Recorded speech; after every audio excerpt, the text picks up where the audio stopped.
Day 22 of the Joshlin Smith trial, in my opinion, was perhaps the most crucial thus far, with so much at stake, the most important of which is delivering justice to a child who, stricken from her will, was possibly sold for a measly 20,000 rand to a sangoma. The state completely capitulated and threatened its entire case today. I don't even know where to begin, but let's jump into a recap of what happened in the Joshlin Smith trial.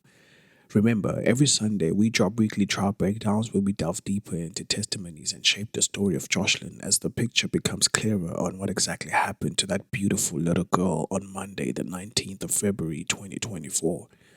So believe me when I say it's in your best interest to not only subscribe to our channel but also turn on post notifications. Before we dive into today's recap, I want to give a special thank you to new members of our channel. Your subs, likes, comments, and shares go a long way in helping us, a self-funded media company, grow.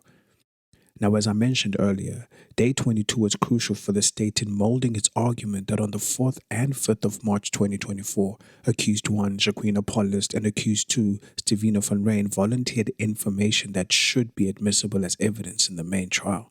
More importantly, prosecutors prepared to bring in a slew of highly credible and decorated witnesses to cement their position that proper procedure was followed in detaining the suspects and subsequently obtaining their alleged confessions. We use the term quote-unquote alleged to make it clear that Judge Nathan Erasmus at the end of the trial within a trial is the one whose job will be to determine whether the revelations made by Jacqueline and Steveno can lawfully be determined as confessions.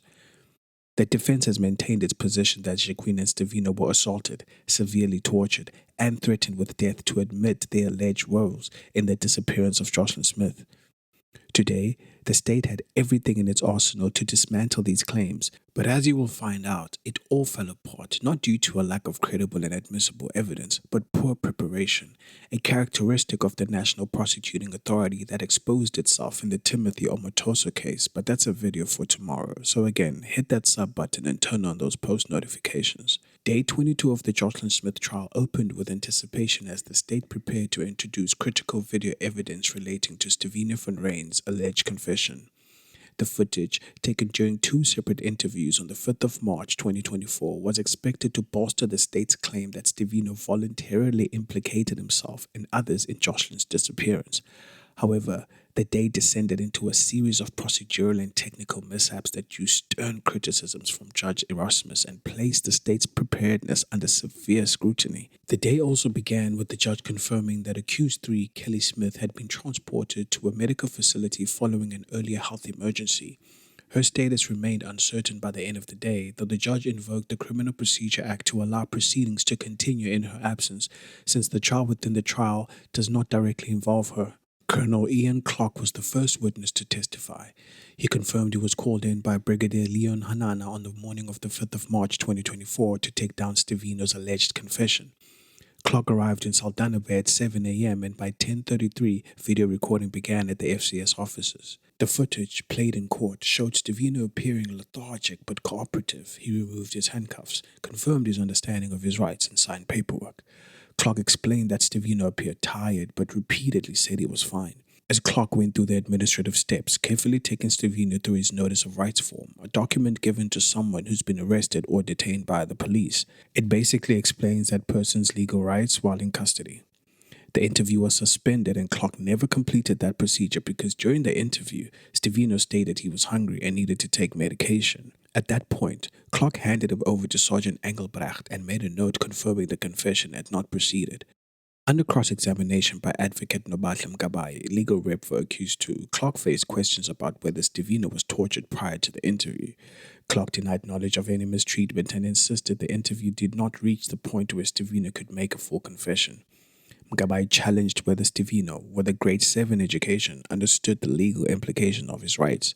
Clark responded that Steveno confirmed understanding and never expressed confusion during the process. Later in the day, a second video was played, this time capturing the interview conducted by Captain Seikoe, who was called in to complete the process after Clark ended his attempt.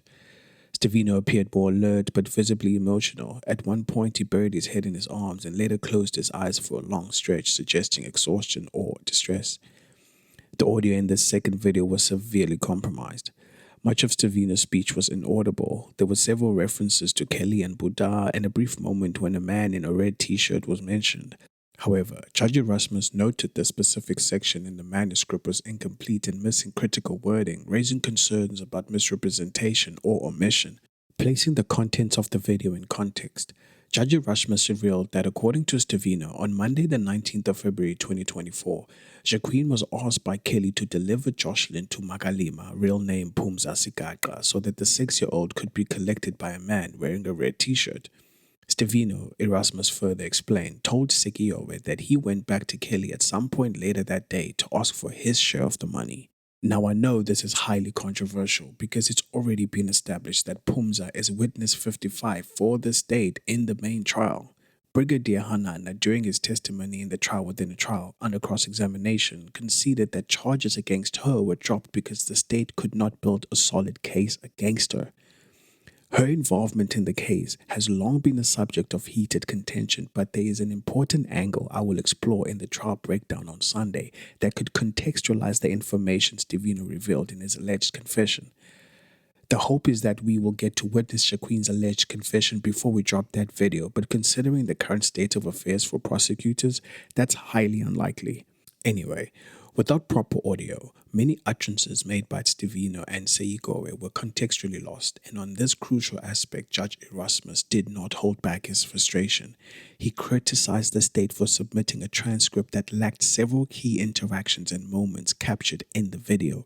He also pointed to a line in the manuscript that omitted a potentially crucial word which altered the meaning of the statement involving Buta Kelly and Pumza Sigagla. The judge made it clear that what was presented in the courtroom did not constitute a confession. Open quote, "We are wasting time," close quote, he said, stating that if this was all the state had, he would have dismissed it. However, since the state intends to add a pointing out to the statement, he held off making a final ruling. Judge Erasmus ordered a copy of the full video to be provided to him for private review on his own device and adjourned the session with strong remarks about the state's lack of thoroughness. In addition to Clark and Seikowe, the court also heard from Dr. Hendrik Jacobus Nell, who examined Steveno and Jacqueline Apollos on the 5th of March 2024. Dr. Nell confirmed that Steveno had reported falling from a bakkie the day before and had soft tissue injuries, but no fractures or abrasions were noted. He said the injuries could be consistent with either a fall or blunt force trauma. On Jacqueline's form, Dr. Nell noted a swollen foot, a bruised left eye, and contusions on his left knee. He confirmed that Jacqueline attributed the injuries to an arrest on the 4th of March 2024. While Dr. Nell acknowledged the injuries were real, he could not definitively confirm if they were fresh or caused by assault. During cross-examination, Dr. Nell told the court that if the torture described by the defense had occurred, more severe injuries would likely have been present. He added that inconsistencies in the account, such as no abrasions from falling off a moving bakkie, raised questions, but not enough for a conclusive determination. So what happens next in the trial within a trial? On day 23, court will resume with the cross-examination of Captain Seikowe, who took over the interview process from Colonel Clark. The judge has requested time to privately watch the full video, and the state has intended it will introduce a pointing out to support its case that Steveno confessed. Attention will also turn to Kelly Smith, who remains hospitalized. It's unclear whether she'll return to the Langebaan facility or remain under medical supervision. Her absence may continue into the next session, though Judge Erasmus confirmed that her status does not halt the proceedings for now. With the spotlight fixed on the admissibility of Steveno's statement and the poor execution of its presentation, the next day in court is expected to be pivotal. Captain Seikowe's cross-examination is likely to be extensive as the defense sharpens its challenge to the integrity of the alleged confession. This brings us to the end of the recap. If you made it this far, thank you for watching. I would love to hear from you. Do you believe that the state has a strong case? What about Steveno's alleged confession? Do you think it was obtained lawfully and voluntarily? Drop those comments below and I'll send personal shoutouts in our next trial breakdown. Also, visit our news website, swisherpost.co.za, for the best explainers on every important thing happening around you. No agenda, just the story.